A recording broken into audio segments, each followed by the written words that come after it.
Hi అండి, good morning. This is Shivaram Suresh. Warmly welcome you all for a new section once again. So ఈరోజు ఒక కొత్త topic, ఒక మంచి ఇంపార్టెంట్ టాపిక్, మన డైలీ లైఫ్కి కావాల్సినటువంటి ఒక టాపిక్ అండి. రెస్పిరేటరీ సిస్టమ్ని ఈరోజు మేము ముందుకు తీసుకొని రావడం జరిగిందనమాట. సో మన డైలీ లైఫ్లో ఈచ్ అండ్ ఎవ్రీ సెకండ్స్ జరుగుతున్న ఒక ప్రాసెస్ అండి ఇది. మరి దీనివల్ల మనకి లాభం ఏటవుతుంది, ఎందుకు ఇది చేసుకుంటున్నాం ఏటో, ఈ అన్నిటి గురించి ఈరోజు మనము డిస్కస్ చేస్తాం ఈ టాపిక్లోన. సో రెస్పిరేషన్ సిస్టమ్ దేనికి చేస్తున్నామంటే అండి, ఏదైతే మనము ఫుడ్ తింటున్నామో ఆ ఫుడ్ని ఎప్పుడైతే ఆక్సిజన్ వెళ్తుందో ఆ ఆక్సిజన్ ఏమో బ్రేక్ డౌన్ చేసేసి ఎనర్జీ ప్రొడ్యూస్ చేసే ప్రాసెస్ని మనం ఏమంటారంటే రెస్పిరేషన్ అంటారండి. సో ఫుడ్ తింటే కదా ఎనర్జీ వస్తుందంటే, ఫుడ్ తింటే ఎనర్జీ రావండి. ఫుడ్తో పాటు ఆక్సిజన్ వెళ్తేనే, ఫుడ్ బ్రేక్ డౌన్ చేస్తేనే, గ్లూకోజ్ని బ్రేక్ డౌన్ చేస్తేనే మనకి ఎనర్జీ అనేది ప్రొడ్యూస్ అవుతుంది. సో ఈ ప్రాసెస్ని మనం ఏమంటారంటే respiration system or respiratory system అనేసి అంటుంటారండి. సో ఇది ఓన్లీ ఆక్సిజన్ వల్లనే జరుగుతుందంటే, వితౌట్ ఆక్సిజన్లో కూడా కొంతమంది రెస్పిరేషన్ అనేది చేస్తుంటారండి. సో ఆ దానికి బేస్ చేసుకొని రెస్పిరేషన్ అనేది ఓవరాల్గా 2 టైప్స్ ఉన్నాయన్నమాట. ఒకటి వచ్చేసరికి aerobic respiration and the other one anaerobic respiration అండి. సో ఎరోబిక్ రెస్పిరేషన్ అంటే అర్థం ఏంటంటే, మనము ఎప్పుడైతే ఆక్సిజన్ లోపలికి తీసుకుంటున్నామో అప్పుడు ఏమవుతుందంటే ఉన్న గ్లూకోజ్ని బ్రేక్ డౌన్ చేసేసి, బ్రేక్ డౌన్ మీన్స్ గుండ చేసేసి కొన్ని ప్రాసెస్ ద్వారా ముందుకు నేర్చుకుంటాం. సో అది బ్రేక్ డౌన్ చేసేసి దానికి బదులుగా మనకి ఏటైతే ఇస్తుంది అంటే carbon dioxide, water and energy produce చేసే ప్రాసెస్ని మనం ఏమంటారంటే ఎరోబిక్ రెస్పిరేషన్ అంటారు. ఎరోబిక్ రెస్పిరేషన్ అంటే విత్ ఆక్సిజన్తో జరిగే ప్రాసెస్ అండి. ఇది ఆక్సిజన్ ఒక సహాయంతో ఏ రెస్పిరేషన్ అయితే జరుగుతుందో దీనికేమో ఎరోబిక్ రెస్పిరేషన్ అంటారు. Aerobic means with oxygen, anaerobic means without oxygen అండి. ఎనోరోబిక్ అంటే అర్థం ఏంటంటే వితౌట్ ఆక్సిజన్లో కూడా కొంతమంది బతకగలరు అనమాట. మనమైతే ఆల్ ద లివింగ్ ఆర్గానిజమ్స్ ఖచ్చితంగా ఆక్సిజన్ ఒక సహాయంతోనే వాళ్ళు రెస్పిరేషన్ చేస్తుంటారు. కానీ ఇలాంటి కొంతమంది ఉన్నారు, వాళ్ళు వితౌట్ ఆక్సిజన్తో కూడా రెస్పిరేషన్ అనేది జరుపుతుంటారనమాట. సో ఇక్కడ మనకి ఏమవుతుందంటే గ్లూకోజ్ని బ్రేక్ డౌన్ చేసి దీనికి బదులుగా మనకి ఏటేటి ప్రొడ్యూస్ చేస్తారంటే కార్బన్ డైఆక్సైడ్ రిలీజ్ చేస్తారు, వాటర్ రిలీజ్ చేస్తారు, దీంతో పాటు ఎనర్జీ కూడా ప్రొడ్యూస్ చేస్తారండి. ఈ ప్రాసెస్ని మనం ఏమంటారంటే ఎరోబిక్ రెస్పిరేషన్ అంటారు. ఇదేమో ఆల్ ద లివింగ్ ఆర్గానిజమ్స్లో జరుగుతుంది. లివింగ్ ఆర్గానిజమ్స్లోన ఈ ప్రాసెస్ ఎరోబిక్ రెస్పిరేషన్ జరుగుతుంది. మరి ఎనరోబిక్ రెస్పిరేషన్లో ఏం జరుగుతుంది అంటే వీళ్ళు కూడా సేమ్ గ్లూకోజ్ని బ్రేక్ డౌన్ చేస్తారు. కానీ మనం ఎలాగైతే carbon dioxide, water and energy produce చేస్తున్నామో వాళ్ళేమో కార్బన్ డైఆక్సైడ్, వాటర్, ఎనర్జీ కాకుండా వాళ్ళేమో ఆల్కహాల్ ప్రొడ్యూస్ చేస్తారండి.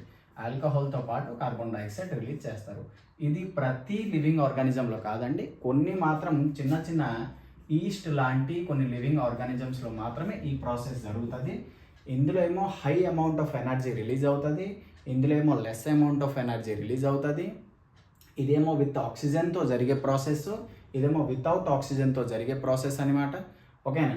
సో ఈ 2 టైప్స్ రెస్పిరేషన్ మనకి ఎరోబిక్ అండ్ ఎనరోబిక్ రెస్పిరేషన్ అండి.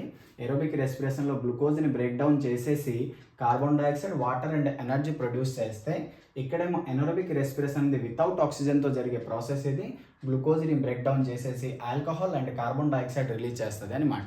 సో ఇది 2 టైప్స్ ఆఫ్ రెస్పిరేషన్ అండి, ఎరోబిక్ అండ్ ఎనరోబిక్ రెస్పిరేషన్. అయితే రెస్పిరేషన్ చేస్తున్నాం కదండి, రెస్పిరేషన్ చేసేటప్పుడు మనం ఏం చేస్తున్నామంటే అట్మాస్ఫియర్లో ఉన్న ఎయిర్ని లోపలికి తీసుకుంటున్నాం, లోపల ఉన్న ఎయిర్ ఏమో బయటికి వదులుతున్నాం అనమాట. ఈ ప్రాసెస్నే మనం ఏమంటారంటే బ్రీతింగ్ అంటారండి. సో వాట్ ఈజ్ బ్రీతింగ్ అంటే 1 inhalation and 1 exhalation is called as a breathing అండి. సో ఇన్హాలేషన్ అంటే ఏంటంటే taking air from the atmosphere into the body. అట్మాస్ఫియర్లో ఉన్న ఎయిర్ని బాడీ లోపలికి తీసుకునే ప్రాసెస్ని ఏమంటారంటే ఇన్హాలేషన్ అంటారు. అది ఎయిర్ తీసుకున్నామంటే మనకి ఎయిదర్ నోజ్ ఉంది, నెక్స్ట్ ఏమో మౌత్ ఉంది, ఈ 2 దగ్గరే తీసుకుంటున్నాం.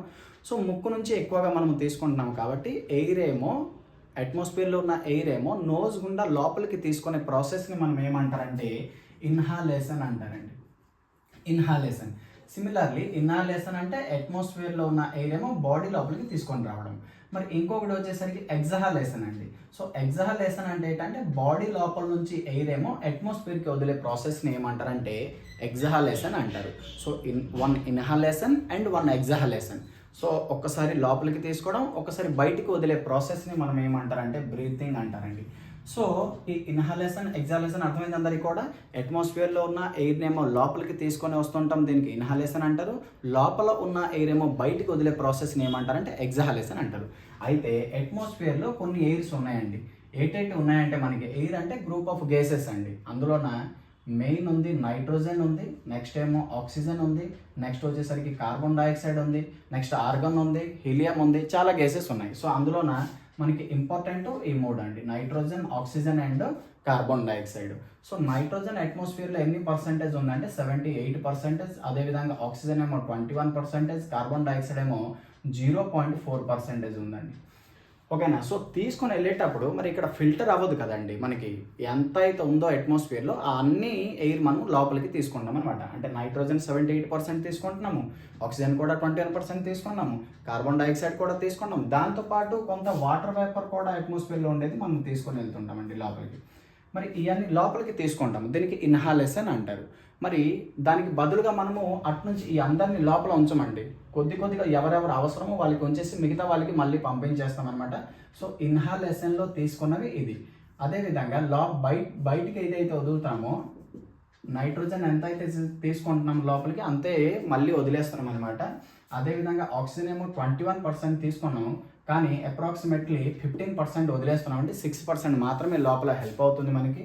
నెక్స్ట్ వచ్చేసరికి కార్బన్ డైఆక్సైడ్ ఏమో 0.4% తీసుకున్నాము, దగ్గర 4% వదులుతామని. కొన్ని దగ్గర 4.4 అని ఉంటుంది, ఇక్కడ కూడా 16% అనేసి ఉంటుంది, ఏం ప్రాబ్లం లేదు. ఓవరాల్గా అయితే నైట్రోజన్ ఏమో 78% తీసుకున్నాము, 78% వదిలేస్తున్నాము. హ్యూమన్ బాడీలోన నైట్రోజన్ ఒక అవసరం అంతగా రెస్పిరేషన్లో అంతగా ఏమీ యూజ్ అవ్వదు కాబట్టి ఎంత తీసుకున్నాం అంతే వదిలేస్తున్నాం. ఆక్సిజన్ మాత్రం 21% తీసుకున్నాం. సో బ్రేక్ డౌన్ అయ్యే ప్రాసెస్లోన ఒక 6% ఆఫ్ ఆక్సిజన్ ఏమో హెల్ప్ అవుతుంది, అందుకోసమే కదా తీసుకున్నాము ఆక్సిజన్ లోపలికి. సో హెల్ప్ అయితే రిమైనింగ్ మళ్ళీ ఏం చేస్తున్నాం అంటే 15% మళ్ళీ వదిలేస్తున్నాము. అదేవిధంగా కార్బన్ డైఆక్సైడ్ ఏడ్ చేస్తున్నామంటే తీసుకుంటున్నాం తక్కువ కానీ ఎక్కువ వదులుతాం, ఎందుకంటే బ్రేక్ డౌన్ జరిగే ప్రాసెస్లోన చూడండి మనకి ఎక్కువగా ఏంటి వచ్చింది, ఫస్ట్ కార్బన్ డైఆక్సైడ్ వచ్చిందనమాట. సో ఆ కార్బన్ డైఆక్సైడ్ ఎక్కువగా రిలీజ్ అవుతుంది. అయితే సేమ్ అమౌంట్లో తీసుకుంటున్నాం, సేమ్ అమౌంటే వదిలేతున్నాం, అంటే నైట్రోజన్ అనేది చాలా లెస్ హెల్ప్ అవుతుంది మన హ్యూమన్ బాడీకి. అదేవిధంగా ఆక్సిజన్ ఏమో 21% తీసుకున్నాం, 15% వదిలేస్తున్నాం. CO2 ఏమో 0.4% తీసుకున్నాం, కానీ వదిలేటప్పుడు ఎక్కువ. ఎందుకు? ఫుడ్ బ్రేక్ డౌన్ అయితే ఎక్కువ రిలీజ్ అయ్యే వేస్ట్ పదార్థం ఏదంటే కార్బన్ డైఆక్సైడ్, కాబట్టి కార్బన్ డైఆక్సైడ్ అనేది ఎక్కువగా వదులుతున్నాం. దాంతోపాటు వాటర్ వేపర్ కూడా కొద్దిగా తక్కువ తీసుకుంటున్నాం, లిటిల్ తీసుకుంటున్నాం, కానీ వదిలేటప్పుడు లాట్ వదులుతామండి, కొద్దిగా ఎక్కువ వదులుతాం. మరి సార్ రెస్పిరేషన్లోన ఎలాగ మనకి వాటర్ వేపర్స్ వస్తుందంటే, ఫర్ ఎగ్జాంపుల్ మిర్రర్ గట్రా దగ్గరికి వెళ్ళేసి మీరు అని ఇలా చేశారు అనుకోండి, దాంట్లో నా మిర్రర్లో నాకు చిన్న సర్ఫేస్ ఆఫ్ వాటర్ వేపర్స్ కనిపిస్తుందండి. సో అన్నీ కూడా బాడీ లోపల ఉన్న వాటర్ వేపరే బయటికి వచ్చినట్టు మనం అక్కడ అర్థం చేసుకోవాలి అనమాట. సో ఈ విధంగా రెస్పిరేషన్ ఇన్హాలేషన్లోన 78% ఆఫ్ ఎయిర్ తీసుకుంటే ఎగ్జాలేషన్లో 78% ఎయిర్ వదిలేస్తున్నాం. ఆక్సిజన్ 21% తీసుకుంటే వదిలేటప్పుడు 15%, కార్బన్ డైఆక్సైడ్ 0.4 తీసుకుంటే 4% వదిలేస్తున్నాం. వాటర్ వేపర్ ఏమో కొద్దిగా తీసుకుంటాం కానీ ఎక్కువ వదులుతున్నాం. సో దీనికే మనం ఏమంటారంటే బ్రీతింగ్ అంటారు, ఇన్హాలేషన్ అండ్ ఎగ్జాలేషన్. అయితే ఒక మనిషి పర్ మినిట్కి 15 to 18 టైమ్స్ చేసుకుంటారండి బ్రీతింగ్ అనేది. ఓవరాల్గా ఉండేటప్పుడు ఇది 1 బ్రీతింగ్ అండి. ఈ విధంగా పర్ మినిట్కి టోటల్గా ఒక 15 to 18 టైమ్స్ మన ఒక బ్రీతింగ్ రేట్ అండి, 15 to 18 టైమ్స్ చేస్తాం. సార్ దీనికన్నా తక్కువ అవుతుంది అంటే తక్కువ కూడా అవుతుంది. రాత్రి పూటలు చూడండి చాలామంది చేసి అలాగా ఇది వదులుతుంటారు, సౌండ్ చేస్తుంటారు. సో వాళ్ళది కొద్దిగా తక్కువ అవుతుంది, అంత 15 to 18 టైమ్స్ అవ్వదు. ఎక్కువ కూడా కొంతమంది చేస్తారు. మరి ఎప్పుడు ఎక్కువ అవుతుందని చూడండి, ఫర్ ఎగ్జాంపుల్ హెవీ ఎక్సర్సైజ్ చేస్తే కానీ, లేకపోతే అథ్లెట్స్ గట్రా రన్నింగ్ చేసేటప్పుడు ఈ టైపు చాలా ఎక్కువ సార్లు బ్రీతింగ్ అనేది చేస్తుంటారనమాట. సో ఎవరేజ్గా అయితే breathing rate 15 to 18 times. After and heavy exercise it may be increase more than 25 times and it may be less while we sleeping in the night. ఇది తగ్గే ఛాన్సెస్ కూడా ఉన్నాయి, పెరిగే ఛాన్సెస్ కూడా ఉన్నాయండి. So 15 to 18 times. అయితే ఇంకొకటి ఏంటంటే ఈ ఎనరోబిక్ రెస్పిరేషన్ అనేది మన హ్యూమన్ బీయింగ్స్లో కూడా జరుగుతుందండి. ఎప్పుడైతే అథ్లెట్స్ రన్ చేస్తారో, రన్ చేసేటప్పుడు మనం తీసుకున్న ఆక్సిజన్ అనేది వాళ్ళ బాడీ లోపలికి చాలదు. ఇలాగ అయిపోయే టైంకి మనకి బాడీ లోపల ఉన్న సెల్స్ ఏం చేస్తుంది అంటే ఎనరోబిక్ రెస్పిరేషన్ ప్రాసెస్లోన ఎనర్జీని ప్రొడ్యూస్ చేస్తుందండి. అప్పుడు వాళ్ళకి లాక్టిక్ యాసిడ్ రిలీజ్ అవుతుంది అనమాట. సెల్స్ లోపల కూడా రన్నింగ్ చేసేటప్పుడు అథ్లెట్స్కి ఎనర్జీ బయట నుంచి తీసుకున్న ఎయిర్ చాలకపోగా వాళ్ళు ఏం చేస్తారంటే సెల్స్ ఏం చేస్తుంది అంటే మోర్ ఎనర్జీ ప్రొడ్యూస్ చేస్తుంది. ఆ ఎనర్జీ లాక్టిక్ యాసిడ్ ప్రొడ్యూస్ చేస్తుందండి. సో ఆ విధంగా హ్యూమన్ బాడీ లోపల కూడా ఎనరోబిక్ రెస్పిరేషన్ కూడా టేక్స్ ప్లేస్ జరుగుతుంటుంది అనమాట. ఓకే, నెక్స్ట్ వచ్చేసరికి ఇన్హాలేషన్ ఎగ్జాలేషన్ అర్థమైంది. అట్మాస్ఫియర్ నుంచి ఎంత ఎయిర్ తీసుకున్నాం, ఎంత ఎయిర్ వదులుతున్నాము, ఇన్హాలేషన్ ఎగ్జాలేషన్, ఇన్హాలేషన్లో ఏ ఎయిర్ తీసుకున్నాం, ఎగ్జాలేషన్లో ఎయిర్ వదులుతున్నాం, ఇవన్నీ కూడా అర్థమైంది. నెక్స్ట్ వచ్చేసరికి one of the important pathway అండి. అయితే అట్మాస్ఫియర్లో ఉన్న ఎయిర్ అనేది ఇలాగ తిన్నాక దూరిపోవట్లేదు, అది వెళ్ళే దారిలోన చాలామంది ఆర్గన్స్ మనకి కలుస్తున్నారు అనమాట. సో ఆ ఆర్గన్స్ అందరినీ కలిపేస్తే మనం ఏమంటారంటే పాత్ వే ఆఫ్ రెస్పిరేషన్ అంటారు. ఓకేనా? సో ఆ పాత్ వే ఫస్ట్ ఎక్కడికి వెళ్తుంది ఏటో చూస్తే ఫస్ట్ అట్మాస్ఫియర్లో ఉన్న ఎయిర్ ఏమో మన నోజ్ దగ్గరికి వెళ్తుందండి. నోజ్ దగ్గరికి వెళ్ళిన తర్వాత ఇక్కడ చిన్న చిన్న హోల్స్ కనిపిస్తుంది కదండి, దీనికి మనం ఏమంటారంటే నోస్ట్రిల్స్ అంటారు. సో నోజ్కి వెళ్ళిన తర్వాత ఎయిర్ ఏమో నోస్ట్రిల్స్ దగ్గరికి వస్తుంది. నోస్ట్రిల్స్కి వెళ్ళిన తర్వాత లోపల హోల్ లాగా ఉంది కదండి, దీనికి నాజల్ క్యావిటీ అంటారు. Cavity means holes. So first ఏమో నోజ్ దగ్గరికి, తర్వాత నోస్ట్రిల్స్ దగ్గరికి, తర్వాత ఏమో నాజల్ క్యావిటీ. సో ఆ నాజల్ క్యావిటీ దీనికి నాజల్ ప్యాసేజ్ అనేసి కూడా అంటారు. సో ఆ నాజల్ క్యావిటీ ఆర్ నాజల్ ప్యాసేజ్లో ఏమో చిన్న చిన్న ఇది ఉంటుందండి, హెయిర్స్ ఉంటుంది అనమాట. ఓకేనా? పెద్దవాళ్ళకి అయితే బయటికి కూడా కనిపిస్తుంటుంది, చిన్న పిల్లలకి నెక్స్ట్ ఏమో మిగతా వాళ్ళకి కూడా అందరికీ చిన్న చిన్న హెయిర్స్ ఉంటుంది. ఆ హెయిర్స్ అనేది చాలా మేజర్ రోల్ తీసుకుంటుందండి మనది. చాలామంది కట్ చేసేస్తుంటారు, అది యాక్చువల్గా కట్ చేయకూడదు. ఎప్పుడైతే రెస్పిరేషన్ తీసుకుంటామో బయట ఉన్న డస్ట్ పార్టికల్స్ అన్నీ కూడా అది అడ్డేస్తుందండి. అడ్డేసి ప్యూరిఫికేషన్ ఆఫ్ ఎయిర్ లోపలికి మనకి పంపించడం జరుగుతుంది అనమాట. అందుకోసమే ఆ చిన్న చిన్న హెయిర్స్ని ఏమంటారంటే మ్యూకోస్ అంటారు. సో ఆ మ్యూకోస్ అనేది చాలా హెల్ప్ చేస్తుంది మనకి. ఇది నాజల్ క్యావిటీ లోపల ఉంటుంది అనమాట, nasal cavity or nasal passage. So nasal cavity or nasal passage first ఎక్కడికి నోజు, తర్వాత నోస్ట్రిల్స్, తర్వాత నాజల్ క్యావిటీ, తర్వాత నాజల్ ప్యాసేజ్. నాజల్ ప్యాసేజ్కి వెళ్ళిన తర్వాత మనకి లారింగ్స్కి వస్తుంది. ఇది మనకి వెండి పైపు. ఈ వెండి పైప్ని మనం ఏమంటారంటే లరింగ్స్ అంటారు. సో ఆ లరింగ్స్కి వెళ్తుంది. లరింగ్స్లోనే మనకి వోకల్ కార్డ్స్ ఉంటుంది. మనం సౌండ్ ప్రొడ్యూస్ చేస్తున్నాం కదండి.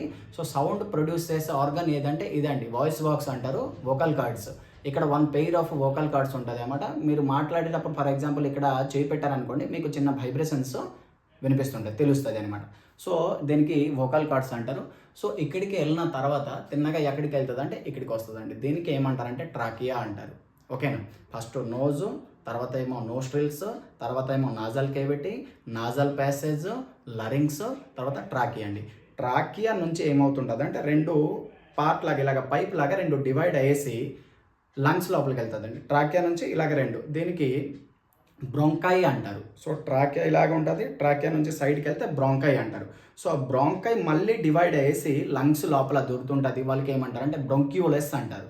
సో ఫస్ట్ మళ్ళీ చెప్తున్నా, nose, nostrils, nasal cavity, nasal passage, larynx, trachea, bronchi, bronchioles means small ఇదండి బ్రాంచెస్ లాగా, చాలా నంబర్ ఆఫ్ బ్రాంచెస్ కింద కన్వర్ట్ అయి ఉంటుంది. తర్వాత అది తిన్నగా కన్వర్ట్ అయ్యేసి లాస్ట్కి చిన్న చిన్న శాక్స్ లాగా, చిన్న చిన్న బబుల్స్ లాగా, బెలూన్స్ లాగా చిన్న చిన్నవి నంబర్ ఆఫ్ కొన్ని బిలియన్స్ ఉంటుంది అనమాట లోపల. దీనికి ఏమంటారంటే అల్వియోలి అంటారండి. సో ఆ ఎల్వియోలి దగ్గరికి ఎయిర్ ఫైనల్ రీచ్ అవుతుంది అనమాట. అది చిన్న చిన్న బబుల్స్ లాగా ఉంటుంది అనమాట, ఎయిర్ బబుల్స్ లాగా. నెక్స్ట్ ఇంకోటి ఏంటంటే మన లంగ్స్ అనేది ఇలాంటివి ఒక ఆర్గానిజం వాటర్లోన ఫ్లోట్ అవుతుందండి, తేలుతాయి. బాడీలోన ఏ పార్ట్ కూడా తేలవు, కానీ ఇలాంటివి ఒక ఆర్గాన్ మనది లంగ్స్, అది దేంట్లోన ఫ్లాట్గా ఉంటుంది, పింక్ కలర్లో ఉంటుంది అనమాట, బెలూన్ లాగా ఉంటుంది. సో దీనికి లంగ్స్ అంటారు. సో ఆ లోపలికి వెళ్ళిన తర్వాత ఇది ట్రాకియా నుంచి బ్రోంకాయ్ నుంచి బ్రొంక్యూలెస్ నుంచి చిన్న చిన్నది ఏముంటుంది అంటే అల్వియోలిస్ ఉంటుందండి. అయితే ఇక్కడ మధ్యన హార్ట్ ఉండడం వలన లెఫ్ట్ సైడ్ లంగ్స్ ఏమో కొద్దిగా చిన్నగా ఉంటుంది, రైట్ సైడ్ లంగ్స్ ఏమో కొద్దిగా పెద్దగా ఉంటుంది. ఎందుకంటే హార్ట్ ఎక్కువ పర్సంటేజ్ మనకి 3/4 ఏమో ఈ సైడ్ ఉంటుంది, లెఫ్ట్ సైడ్ ఉంటుంది కాబట్టి. రైట్. సో మళ్ళీ ఒకసారి చెప్తాను, పాత్వే చూడండి. ఫస్ట్ ఏమో నోజ్కి వెళ్ళింది, నోజ్ నుంచి ఏమో నోస్ట్రిల్స్ నుంచి నాజల్ కేవిటీ నుంచి నాజల్ ప్యాసేజ్ నుంచి లరింగ్స్ నుంచి ట్రాకియా నుంచి బ్రోంకాయ్ నుంచి బ్రొంక్యూలెస్ నుంచి అల్వియోలి. ఈ విధంగా మొత్తం ఎయిర్ ఏమో లోపలికి వెళ్ళిపోయింది. ఎక్కడ వరకు? అల్వియోలి దగ్గరికి వెళ్ళిపోయింది.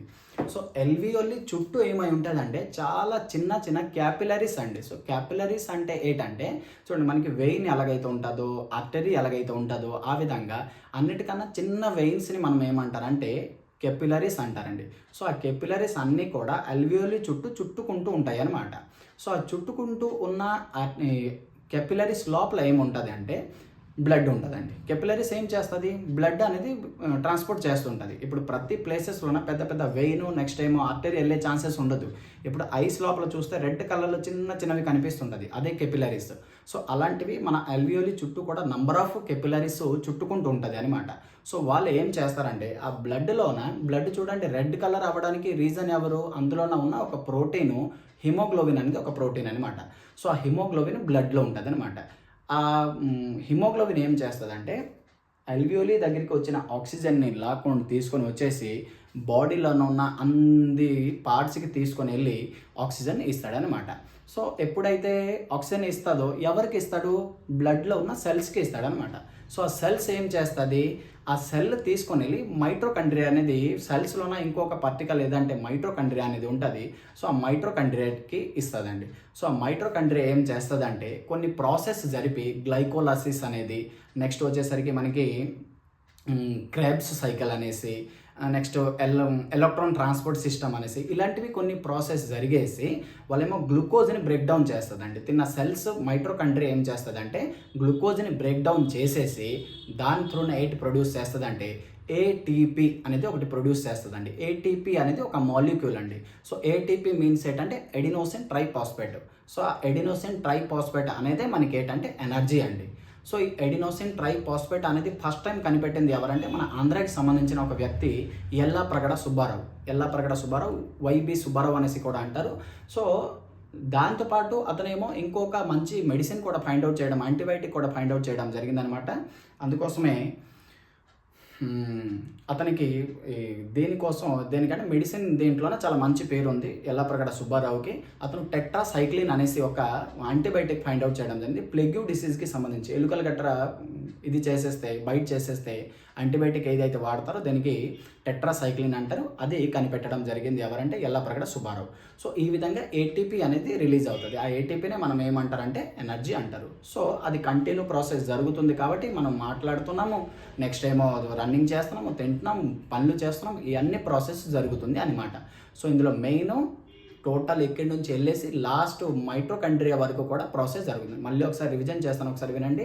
ఫస్ట్ ఏమో నోజ్కి వెళ్ళింది, నోజ్ నుంచి nostrils, nasal cavity, nasal passage, larynx, trachea, bronchi, bronchioles, alveoli, capillaries, blood, haemoglobin, cells, mitochondria break down చేసి గ్లూకోజ్ ఏం చేస్తుంది, గ్లూకోజ్ ఫామ్ ఏ ప్రాసెస్లో గ్లూకోజ్ ఫామ్ చేస్తుంది, కొన్ని ప్రాసెస్ అందులో జరుగుతుంది. గ్లైకోలైసిస్, క్రెబ్స్ సైకిల్, నెక్స్ట్ వచ్చేసరికి ఎలక్ట్రో ట్రాన్స్పోర్ట్ సిస్టమ్, ఈ 3 ప్రాసెస్ జరిగేసి గ్లూకోజ్ని మైట్రోకండ్రియా బ్రేక్ డౌన్ చేసేసి ఒక ఎనర్జీ ప్రొడ్యూస్ చేస్తుంది, ఒక ఎనర్జీ మాలిక్యూల్ ప్రొడ్యూస్ చేస్తుంది. దీంట్నే మనం ఏమంటారంటే ఏటీపీ అంటారు, ఎడినోసిన్ ట్రైఫాస్ఫేట్. అందుకోసమే మైట్రోకండ్రియాని powerhouse of the cells అనేసి కూడా అంటారు. మెయిన్ పవర్ జనరేట్ చేసేవాడు ఎవరంటే మైట్రోకండ్రియా. కాబట్టి మైట్రోకండ్రియాకి powerhouse of the cells అనేసి కూడా అంటారు.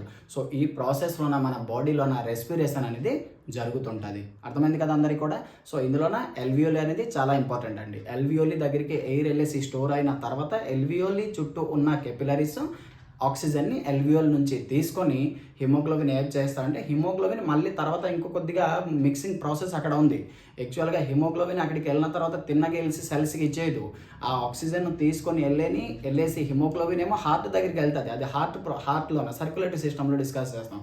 అక్కడికి వెళ్ళిన తర్వాత సుపీరియర్ వెనాకా గుండా మళ్ళీ లోపలికి దూరుతాయి. అది ఫిల్టర్ చేసిన బ్లడ్ ఏమో మళ్ళీ మనకి ఎరోటా గుండా బయటికి వస్తుంది. ఎరోటా నుంచి ఆర్టియోలెస్, కెపిలరీస్, ఆ విధంగా మళ్ళీ ప్రాసెస్ జరుగుతుంది అనమాట. సో మామూలుగా ఇక్కడ గుర్తుపెట్టండి, ఆ ఆక్సిజన్ తీసుకొని వెళ్ళిన తర్వాత ప్రతి సెల్స్కి ఇస్తుంది అనమాట. ఆ సెల్స్ ఏమో మైట్రోకండ్రియాకి ఇస్తుంది. ఆ మైట్రోకండ్రియా ఏమో గ్లూకోజ్ని బ్రేక్ డౌన్ చేసేసి కొన్ని ప్రాసెస్లోన ఏటీపీ అనే ఒక ఎనర్జీ అనేది ప్రొడ్యూస్ చేస్తుంది. This is all about of respiration అండి. ఇది మెయిన్ మనకి జరుగుతుంటుంది అనమాట. సో ఇది రెస్పిరేషన్ అయిన హ్యూమన్ అండి.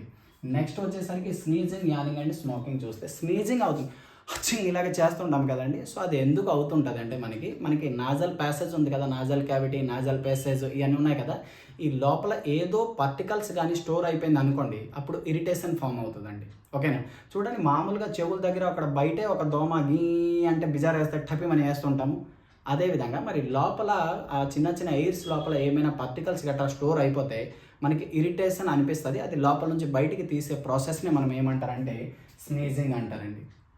నెక్స్ట్ వచ్చేసరికి యానింగ్ అండి. యానింగ్ అంటే అప్పుడప్పుడు చూడండి అనేసి ఇలా చేస్తుంటాం. దీనికి ఏదో ఆలవింతలే ఏదో అంటారు తెలుగులో, నాకు ఐడియా లేదు. సో యానింగ్ ఎందుకు జరుగుతుంది అంటే ప్రాసెస్, ఎప్పుడైతే బాడీలోన ఆక్సిజన్ ఒక అమౌంట్ తగ్గిపోద్దో అప్పుడు యానింగ్ అనేది మనం చేస్తుంటాం అనమాట. సో యానింగ్ చేయడానికి ఆడికి నిద్ర వస్తేనే యానింగ్ చేస్తాడు అనేది తప్పు మాట అండి. అది యాక్చువల్గా నిద్ర వస్తేనే కాదు, ఒకవేళ ఆడు టైర్డ్గా ఉన్నా సరే వస్తుంది, లేకపోతే హార్డ్ వర్క్ చేసినా సరే వస్తుంది, లేకపోతే ఆడు కొన్ని రోజులు పడుకోకపోయినా వస్తుంది, అర్థమవుతుందా, లేకపోతే సరిగ్గా ఫుడ్ లేకపోయినా సరే వస్తుంది.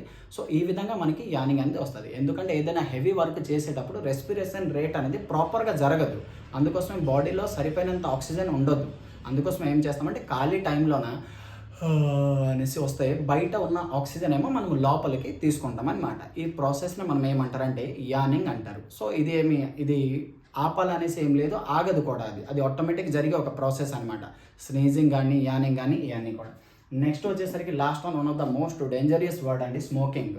సో ఈ స్మోకింగ్ వలన చాలామంది చనిపోతుంటారండి. సో ఈ స్మోకింగ్ వలన ఏంటి ప్రాబ్లం అవుతుంటుందంటే, ఎప్పుడైతే తీసుకుంటున్నామో ఈ స్మోక్ మనము సిగరెట్ కానీ బీడీ కానీ ఇలాంటివి ఏమైనా కాల్చేటప్పుడు వెళ్ళే స్మోక్లోన ఒక టాక్సిక్ గ్యాస్ ఉంటుంది, దీనికి కార్బన్ మొనాక్సైడ్ అంటారండి, CO. అయితే మన లంగ్స్కి ఫర్ ఎగ్జాంపుల్ ఆక్సిజన్ ఇస్తాము, నైట్రోజన్ ఇస్తాము, కార్బన్ డైఆక్సైడ్ ఇస్తాము, కార్బన్ మొనాక్సైడ్ ఇవన్నీ కూడా దగ్గర ఉందనుకోండి, లంగ్స్ ఈ ముగ్గురికి తోసేసి గట్టిగా పట్టుకుంటాడు ఆడికి కార్బన్ మొనాక్సైడ్కి. లంగ్స్ ఎక్కువగా అట్రాక్ట్ అవుతుంది కార్బన్ మొనాక్సైడ్కి అనమాట, మన ఈ రెస్పిరేటరీ పాత్. అందుకోసమే ఎప్పుడు కూడా స్మోకింగ్ చేయకూడదు. ఒకవేళ స్మోకింగ్ ఎవరైనా చేస్తున్నారు అనుకోండి, ఆ ఏరియాలో కూడా మనం ఉండకూడదు, బయటికి వచ్చేయాలి. ఎందుకంటే ఆ ఏరియాలోన ఎక్కువగా మనకి బయట మిగతా ఎయిర్స్ ఉన్నా సరే లంగ్స్ ఎక్కువగా దేనికి తీసుకుంటుంది అంటే కార్బన్ మొనాక్సైడ్కే తీసుకుంటుంది అనమాట. ఆ కార్బన్ మొనాక్సైడ్ ఏం చేస్తారంటే ఎల్వియోలిని పాడు చేసేస్తారండి. సో ఆ ఎల్వియోలి పాడైపోతే మనం కూడా పాడైపోయినట్టే, చచ్చిపోతాం దానివల్ల. కాబట్టి smoking is the most dangerous things. Smoking అనేది ఎంత అవాయిడ్ చేస్తే అంత మంచిది. నెక్స్ట్ బయటికి వెళ్ళేటప్పుడు పాసిబుల్ మాస్కులు గట్రా ధరిస్తే మంచిది అనమాట. మౌత్ నుంచి కూడా ఎటువంటి డస్ట్ ఎలర్జీస్ వెళ్ళడానికి ఛాన్సెస్ ఉండదు, ముక్కు నుంచి కూడా డస్ట్ పార్టికల్స్ వెళ్ళడానికి ఛాన్సెస్ ఉండదు. కాబట్టి మ్యాక్సిమం ట్రై చేయండి స్మోకింగ్ నుంచి దూరంగా ఉండడానికి. నెక్స్ట్ మనలాగా మిగతా ఆర్గానిజమ్స్లో కూడా రెస్పిరేషన్ జరుగుతుందండి. మనలాగా మిగతా ఆర్గానిజమ్స్లో రెస్పిరేషన్ ఎలా జరుగుతుంది అంటే, మనలో జరిగిన రెస్పిరేషన్ ఒక మెయిన్ ఆర్గాన్ ఏదంటే లంగ్స్. సో లంగ్స్ త్రూన ఎవరెవరైతే రెస్పిరేషన్ చేస్తారో వాళ్ళకి ఏమంటారంటే పుల్మోనరీ రెస్పిరేషన్ అంటారు. పుల్మోనరీ, లంగ్స్కి మరో పేరుతో పుల్మోనరీ అంటారు. లంగ్స్ గురించి చూసే డాక్టర్ని పుల్మోనాలజిస్ట్ అంటారు. సో లంగ్స్లోన ఎవరెవరైతే రెస్పిరేషన్ చేస్తుంటారో వాళ్ళకేమో పుల్మోనరీ రెస్పిరేషన్ అంటారు. అదేవిధంగా ఇంకో కొన్ని ఆర్గానిజమ్స్ ఉన్నారు చిన్న చిన్న, ఫర్ ఎగ్జాంపుల్ ఎర్త్ వోమ్ కానీ, లేకపోతే ఫ్రాగ్స్ కానీ, లేకపోతే స్నేయిల్స్ కానీ, వీళ్ళందరూ కూడా వాళ్ళ ఒక స్కిన్ త్రూన రెస్పిరేషన్ చేస్తారండి. స్కిన్ వలన, చర్మం గుండా రెస్పిరేషన్ చేస్తారు. వాళ్ళ స్కిన్ ఏమో చాలా మాయిస్ట్గా ఉంటుంది, వెట్గా ఉంటుంది, స్మూత్గా ఉంటుంది. దాని గుండా ఆక్సిజన్ ఏమో బయట నుంచి లాగుతారు, లోపల అన్ని పార్ట్కి ఇచ్చేస్తారు. అలాగే అన్ని పార్ట్ నుంచి కార్బన్ డైఆక్సైడ్ లాగేసి మళ్ళీ స్కిన్కి ఇచ్చేసి మళ్ళీ బయటికి వదులుతుంటారు అనమాట. సో ఎర్త్ వార్మ్స్, నెక్స్ట్ వచ్చేసరికి స్నేయిల్స్, నెక్స్ట్ వచ్చేసరికి ఫ్రాగ్స్, ఈ అందరూ కూడా స్కిన్స్ త్రూన రెస్పిరేషన్ చేస్తారు. అందుకోసమే స్కిన్స్ త్రూన ఎవరెవరైతే రెస్పిరేషన్ చేస్తున్నారో వాళ్ళకి ఏమంటారు అంటే క్యూటానియస్ రెస్పిరేషన్ అంటారు. క్యూటానియస్ రెస్పిరేషన్, స్కిన్స్ త్రూన అయితే క్యూటానియస్, లంగ్స్ గుండా అయితే పుల్మోనరీ రెస్పిరేషన్ అంటారు. అయితే ఫ్రాగ్ అనేది ఇలాంటివి ఒక ఆర్గానిజం. ఫ్రాగ్ అనేది 3 విధాలుగా రెస్పిరేషన్ చేస్తుందండి. ఎప్పుడైతే లార్భాగా ఉంటుందో అది పుట్టినప్పుడు చిన్న చిన్న ఎగ్స్ ఫామ్లో ఉండేటప్పుడు, చిన్న ఎగ్స్ నుంచి బయటకు వచ్చిన తర్వాత లార్వా ఫామ్లో ఉండేటప్పుడు తనకి గిల్స్ ఉంటుందండి. గిల్స్ త్రూన రెస్పిరేషన్ చేస్తుంది. ఎప్పుడైతే కొద్దిగా పెద్దగా అవుతుందో, అండర్ గ్రౌండ్లో ఎప్పుడైతే ఉంటుందో అదేమో స్కిన్ గుండా రెస్పిరేషన్ చేస్తుంది. ఎప్పుడైతే బయట తిరుగుతుంటుందో లంగ్స్ గుండా రెస్పిరేషన్ చేస్తుంది. So frog is the only organism which respire through 3 organs. One is gills, and the other one వచ్చేసరికి skin, and the other one వచ్చేసరికి లంగ్స్. సో 3 విధాలుగా చేసే ఆర్గానిజం ఏదంటే ఫ్రాగ్ అండి. నెక్స్ట్ వచ్చేసరికి మనకి ఫిషెస్ గట్రా ఉంటారు కదండి. ఫిషెస్ అన్నీ కూడా దేని త్రూన రెస్పిరేషన్ చేస్తారంటే వాళ్ళకి గిల్స్ అనేది ఒక పార్ట్ ఉంటుంది, దీంట్లోన సైడ్స్లోన కవర్ అయ్యి ఉంటుంది, దాని త్రూన రెస్పిరేషన్ చేస్తారు గిల్స్ గుండా. సో గిల్స్ గుండా ఎలా చేస్తారంటే వాళ్ళు ఏం చేస్తారంటే ముందు వాటర్ మొత్తం కూడా, వాటర్ బాడీలో ఎక్వాటిక్ ఎనిమల్స్ కాబట్టి వాటర్ని మొత్తం మింగేస్తారు. మింగిన తర్వాత అందులో ఉన్న, ఇప్పుడు వాటర్కి ఫార్ములా H2O కదా, అందులో హైడ్రోజన్ని వదిలేసి ఆక్సిజన్ ఏమో దానికి నెట్ లాగా జల్లిలాగా ఉంటుంది, దాని గుండా ఆక్సిజన్ని క్యాప్చర్ చేస్తారనమాట వాళ్ళు. సో ఆ క్యాప్చర్ చేసి ఆ ఆక్సిజన్ని బాడీలోన అన్ని పార్ట్స్కి హెల్ప్ అయినట్టు చూస్తారనమాట, పంపిస్తారు. ఆ విధంగా ఫిషెస్ గట్రా అన్నింటిలో కూడా దీని త్రూన రెస్పిరేషన్ జరుగుతుంది అనమాట.